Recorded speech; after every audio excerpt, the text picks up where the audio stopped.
रामकृष्ण हरी. वारी हा शब्द ऐकला की मग आपल्या डोळ्यासमोर काय बरं येतं?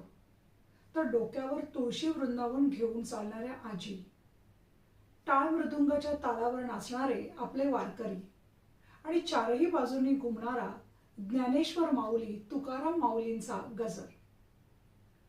पण मंडळी, तुम्ही कधी विचार केलाय का?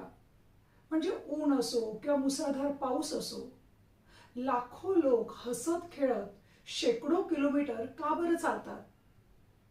या प्रवासामध्ये नेमकं असं कोणतं गुपित लपलंय?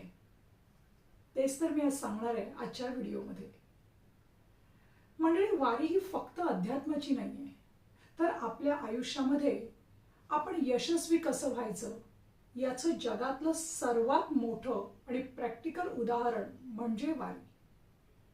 या वारीमध्ये पहिली गोष्ट आपण शिकतो ती म्हणजे गोल सेटिंग.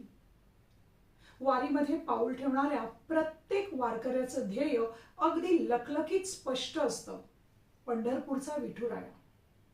वाटेमध्ये चिखल असो, वादळ असो, ते कुठेही थांबत नाही. त्यांची नजर फक्त आणि फक्त त्यांच्या ध्येयावर असते.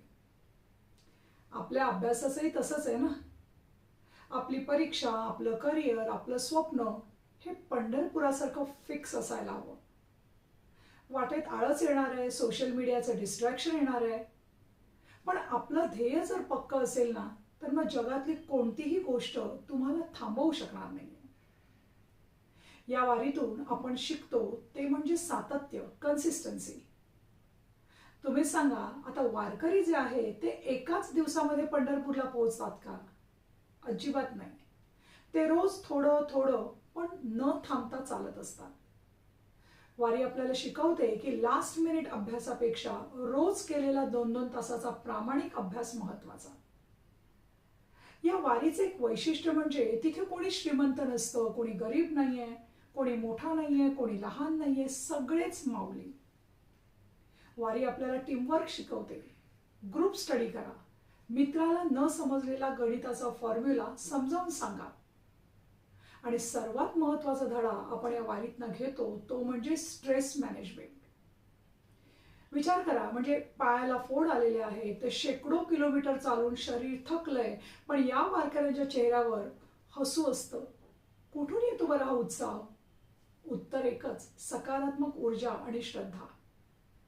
अभ्यासाचा निकालाचा ताण येणं साहजिक आहे, पण जेव्हा जेव्हा डिप्रेशन वाटेल तेव्हा विठ्ठल नामासारखा एखादा पॉझिटिव्ह बूस्टर तुमच्या आयुष्यामध्ये ठेवा आणि मग बघा, आयुष्य किती सुंदर होतंय.